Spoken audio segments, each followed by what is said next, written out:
যেখান থেকে শুরু। তাহলে জীবনের শুরু কান্না দিয়ে কেন? তোমার হৃদয়ের পরম রত্ন তুমি যেমন আমাকে উপহার দিলে, আমিও তেমনি তোমার এই প্রেমের মর্যাদা জীবন দিয়ে রক্ষা করে যাব। ধৈর্যটি মঙ্গল, এই কথা দিলাম। দাঁড়াও, কে তুমি? পরিচয় না দিলে আপনাকে বন্দী করে এই অন্ধকার কারাগারে নিক্ষেপ করা হবে। কিন্তু আমার হাতে যে ধৈর্যটি মঙ্গলে গ্রেপ্তারি পড়ানো হবে। আপনি নবাব মুর্শিদ কুলি খান সহকারী সিপাহসালার সৈয়দ সুজাউদ্দিন। আপনি আমার অভিবাদন গ্রহণ করুন। ছি ছি ছি ছি ছি ছি, ভাই কখনো ভাইকে অভিবাদন করে না, করে আলিঙ্গন। ভাইজান, নবাবের হুকুমে আমি আপনাকে গ্রেপ্তার করতে এসেছিলাম, কিন্তু এসে দেখলাম আগে যাকে গ্রেপ্তার করা উচিত ছিল সে আমার এখতিয়ারের বাইরে, অথচ তার এই অত্যাচারে তাম দিনাজপুরে আতঙ্কিত। হাজি মোল্লা সাহেব গ্রামের পর গ্রামে হানা দিয়ে হাজার হাজার হিন্দুকে কলমা পড়াচ্ছে। হিন্দু মুসলমানের দাঙ্গা বাঁধিয়ে দিয়েছে, সেই সঙ্গে ঘরে আগুন দিয়ে পুড়িয়ে মারছে সেই সব মুসলমানদের যারা অসহায় হিন্দুদের আশ্রয় দিচ্ছে। অসুস্থ মহারাজকে কিছুতে এই খবর জানতে দেবেন না। যুবরাজ, আপনি যত শীঘ্র পারেন বেরিয়ে পড়ুন, আমি সিংহ দ্বারে আপনার জন্য অপেক্ষা করছি। কোনো কিন্তু নেই রাজকুমারী। কুমারাদিত্য নারায়ণ থাকলো প্রাসাদে। মহারাজ যদি কোন ক্রমে দুঃসংবাদ জানতে পারেন তাহলে তাকে বলে দিও যে অমঙ্গলের ঘূর্ণিঝড়ে দিনাজপুর অন্ধকার সেই সর্বনাশা ঝড়কে আর এক ভয়ঙ্কর বৈশাখী জমনায় উড়িয়ে দিতে উল্কা বেগে ছুটে গেছে দুর্জনী মঙ্গ। শয়তান আলীবর্দী খাঁ, নবাবের নফর আফগান আলীবর্দী খাঁ কি মজা দেখতে এসেছো? কাফের জিম্মি রাজা উদয় নারায়ণকে গ্রেপ্তার করে মুর্শিদাবাদে নিয়ে যেতে। না, মহারাজ যাবেন না, দীর্ঘদিন ধরে উনি অসুস্থ। নবাবের দেওয়া দওয়াই খেলে বিলকুল চাঙ্গা হয়ে উঠে। জানোয়ার, চেপড়াও কসবি। কি বললি শয়তান? আমার সামনে দাঁড়িয়ে আমার প্রাসাদে ঢুকে আমার মেয়েকে অপমান। তোকে আমি নিজের হাতে খুন করে সেই অপমানের প্রতিশোধ দেব। আদিত্য, আমার তরবারি, আমার চাবুক, আমার না, রাজবৈদ্য বাবার রোগ সারাতে পারবে না মা। এবার ভীষণ রোগ, ওর আর এক নাম সাপের ছোবল। হ্যাঁ, সাপের ছোবল। ঘরে ঘরে জ্বলছে কাল সাপের উগ্র দেয়া তীব্র হলাহল। সারা বাংলার আকাশ বাতাসকে বিষাক্ত করে তুলেছে। যে মহাবিষধর সাপ, সেই কাল নাগের বিষাক্তপনা মুচড়ে ধরতে আমি চললাম সুদূর মুর্শিদাবাদ। দিদি, বাধা দিও না মা, বাধা দিও না। মন্দিরে জাগ্রত কুল দেবতা, পায়ের তলায় জীবধাত্রী বসুন্ধরা, মাথার উপরে চন্দ্র সূর্য গ্রহ তারাকে সাক্ষী করে প্রতিজ্ঞা করে যাচ্ছি, কাল নাগের বীজ দাঁত ভেঙে দিয়ে আমি তাকে চিরতরে নির্বিষ করে দেব।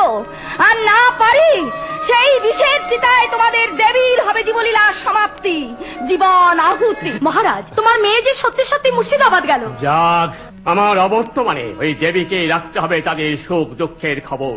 তাই যে লোহায় হাতিয়ার তৈরি হবে সেই লোহা আগুনে পোড়াতে আমি বাধা দিলাম না, বাধা দিলাম না। ইনসানিয়ত, ইনসানিয়ত, ইনসানিয়ত ভুল হয়ে যায় না আলীবর্দী। তার ইনসানিয়ত তাকে বলে আলীবর্দী। তুমি সামান্য সৈনিক থেকে আজকে বাংলার নবাবের প্রধান সিপাহসালার, কিন্তু এইখানে থমকে থাকলে তোমার চলবে না। তোমাকে আরো উপরে উঠতে হবে, তোমাকে দখল করতে হবে বাংলার মসনদ। তার জন্য ছলে বলে কৌশলে শেহজাদি জিন্নাতুন্নেসাকে তোমাকে জয় করতেই হবে। পথের কাঁটায় সুজাউদ্দিন, তাকে আমি মুর্শিদাবাদ থেকে তাড়িয়ে দেব, দরকার হলে এই দুনিয়া থেকে। আবু কালাস, জনাব, আপনার বান্দা। আমার কাজ ঠিক মতো করছিস তো বান্দা? হারেমের কোথায় কি হচ্ছে সবকিছু তোর কিন্তু নখদর্পণে থাকা চাই। থাকবে। নবাব কাকে কি বলছেন সব কথা জানা চাই। তোরই কোশিশে তুই ইনাম পাবি রে বান্দা। ইনাম জরুর। তুই হবি বাংলার আখেরি নবাব আলীবর্দীর প্রধান দেহরক্ষী। খামোশ বেয়াদব।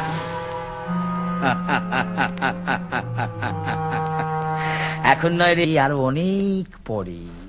আসমানে সবে মাত্র মেঘ জমিয়েছি, ঝড় উঠতে এখনো অনেক অনেক বাকি।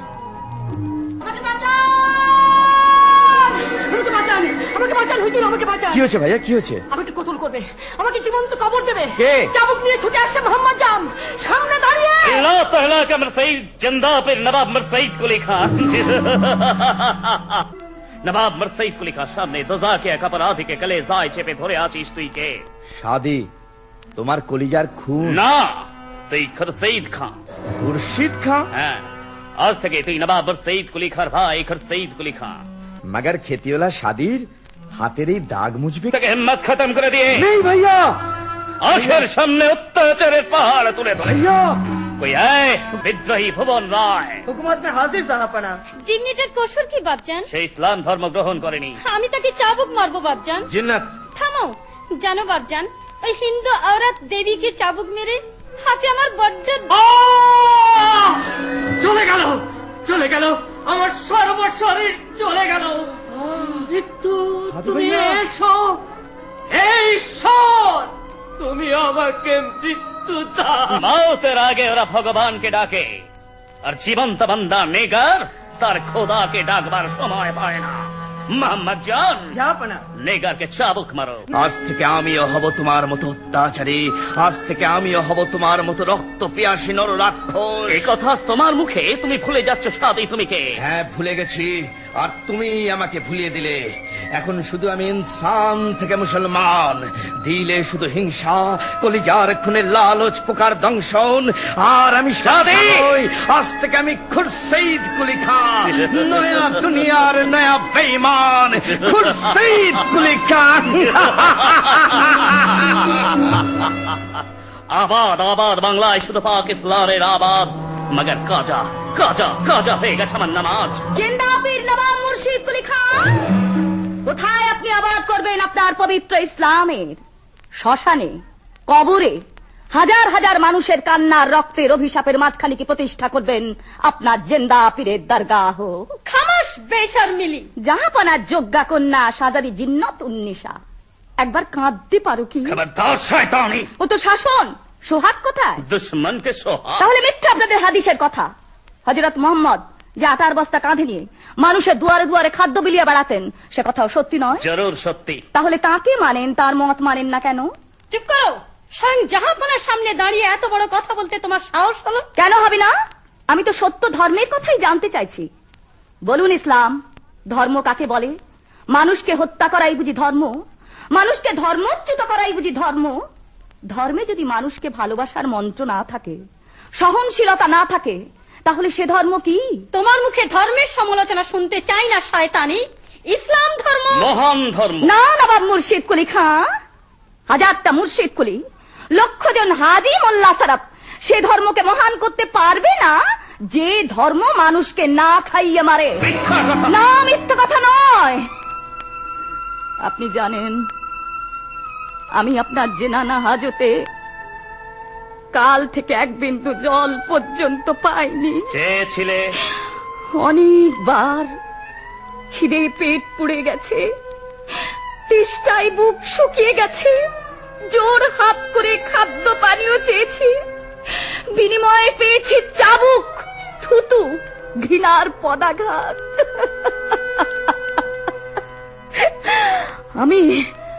আমি যদি আপনার মেয়ে হতাম তাহলে পারতেন বাবা হয়ে মেয়েকে এই শাস্তি দিতে? দেবী, ধর্ম কি আপনার হৃদয় থেকে পিতৃত্ব কেড়ে নিয়েছে বঙ্গেশ্বর? মনুষ্যত্ব মুছে দিয়েছে? আমি শুধু আপনার নামাজ কাজা করেছিলাম, কিন্তু আপনি যে লাখো লাখো মানুষের পূজা পুষ্পাঞ্জলি চিরকালের জন্য স্তব্ধ করে দিয়ে তাদের বুকের রক্তে পূজা মণ্ডপ ভাসিয়ে দিয়েছেন, তার শাস্তি কে নেবে নবাব মুর্শিদ কুলি খাঁ, আপনার ঈশ্বর?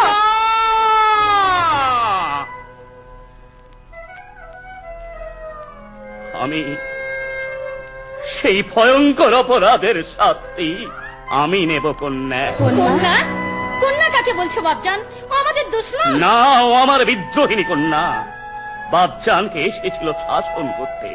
বাপজান ভুল করে তার উপর অবিচার করেছে, অত্যাচার করে চাবুক মেরেছে, দোয়া খেয়ে ছড়িয়েছে বেদনার পানি। তাই তার কণ্ঠে শোনা যাচ্ছে আমার একমাত্র পুত্রের জিন্দগির ফরিয়াদ। তোর সঙ্গে কি আমার ছেলের সঙ্গে দেখা হয়েছিল? সে কি তোকে শিখিয়ে দিয়েছে তার বেয়াদব বাপজানকে এই কথাগুলো বলতে? কাছে আয় দেবী। বঙ্গেশ্বর? না, বঙ্গেশ্বর নয়, বঙ্গেশ্বর নয়। তুই শুধু সেই কথাটা আমাকে আরেকবার বল কন্যা। আমি যদি সত্যিই আপনার মেয়ে হতাম তাহলে কি পারতেন বাবা হয়ে মেয়ের ওপরেই অত্যাচার করতে?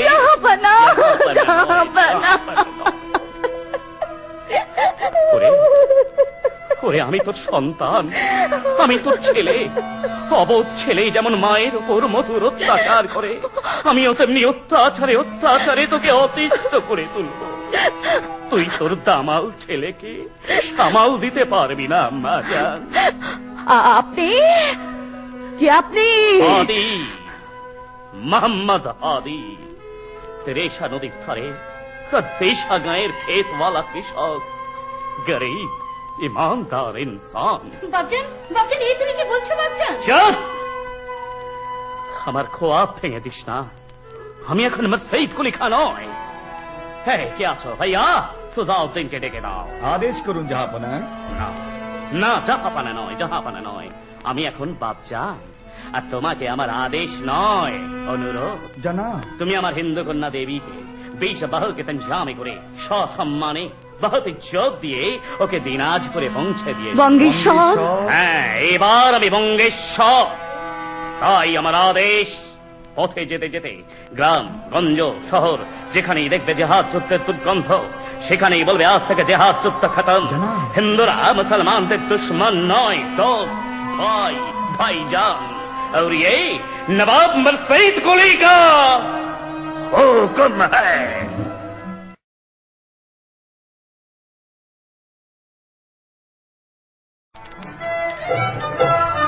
দেবী ঠাকুরজি ফিরে আসছে, দেবী ঠাকুরজি ফিরে আসছে। ওরে তোরা কে আছিস? তার সাথে সকলকে খবরটা জানিয়ে দে।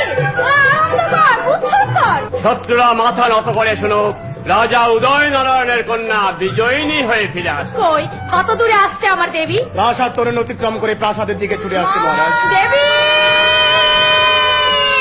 বাবা, বাবা, বাবা, আমি এসেছি বাবা। রাজকন্যা, আপনারা কেউ রাজকন্যাকে স্পর্শ করবেন না। কেন?